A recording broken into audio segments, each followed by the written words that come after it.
So if you're like me, many of your DIY projects probably initially start out by getting a quote to have it professionally done. Then, after seeing the quote and getting angry, your thought process immediately begins to shift to how hard can this possibly be to just do it yourself. And if you have a good wife, she'll more than likely try to gently remind you about the last time you tried to save money and replace the shower valves yourself, and how the family didn't see you for 3 weeks, and that she was slightly inconvenienced by having to drive the kids to her parents every day for bath time. You'll assure her that this project is completely different than that one, and that you've already watched a 2-minute YouTube video, plus you grew up playing with Lincoln Logs, so this is going to be a piece of cake. So to begin, it might be hard to tell, but this side over here is at a slightly higher elevation than the left, so I'm going to first be moving mulch and dirt around to try to get things to be a little bit more level.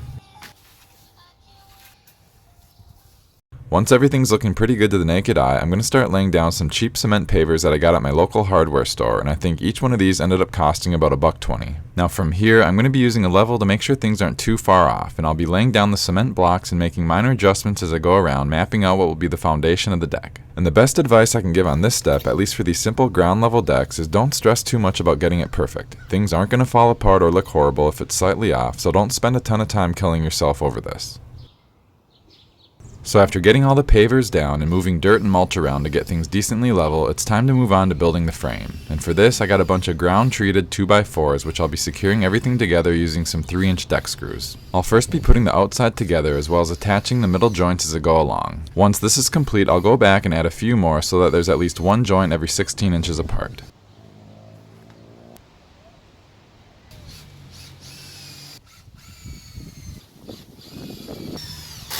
Now you may need to add additional support to the frame where it doesn't work to have a straight shot, and since I want the deck to be about flush with the cement, I'll be adding a couple more pieces of wood to the side right here.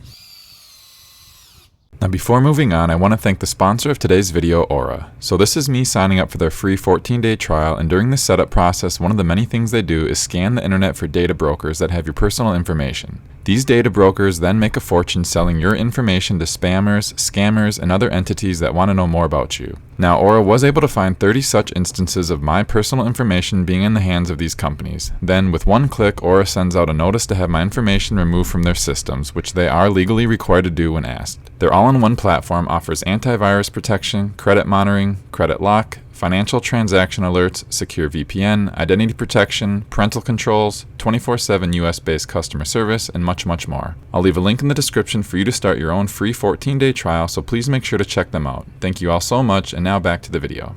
Once the frame's done, it's time to move on to the decking, and I went with some extra thick green treated above ground lumber, and thankfully I could get this in 18-foot long sections, which is exactly how long it is from here to here and will make installation go very fast. And I'll be using the same 3-inch decking screws to secure things down that I use when building the frame. Now it is pretty hard to find good lumber at big box hardware stores, so really taking your time going through their selection to find the ones that are as straight as possible is going to make your life a lot easier during this part.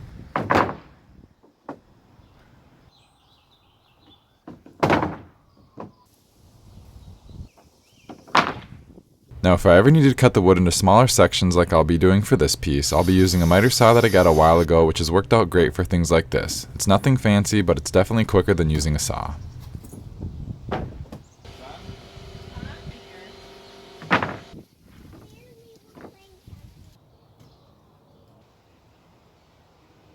So there were a few spots where I needed to cut a slice out of a board, and for this I just used a big enough drill bit to fit my jigsaw in, and then used a handsaw to finish the rest.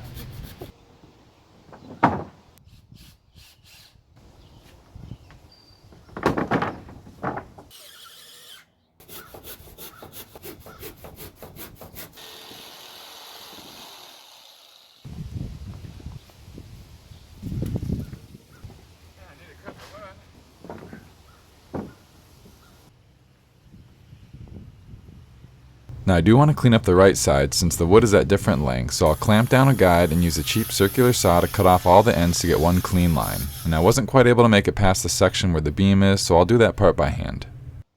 Next, to hide the blocks, I use some brad nails to secure some white skirting along the side to make things look a little bit more finished.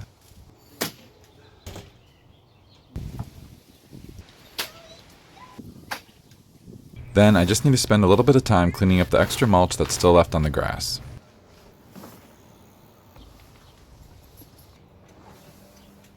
Finally, all that's left to do is to put out some patio furniture and add some finishing touches. And as I'm doing this, we've had this now for about 3 weeks and it almost feels like we have an extra living space, and we really do use this every single day. My wife loves to drink her morning coffee out here and listen to the birds. The kids are out here at all hours of the day with their toys and card games, and we often find ourselves out here in the evenings just unwinding after a busy day, relaxing with the family. So all in all, it took me by myself about 8 total hours to complete over 2 days. I spent $850 on the wood, screws, and cement blocks, but if you didn't want the thicker deck board, you could do this for about $650 instead.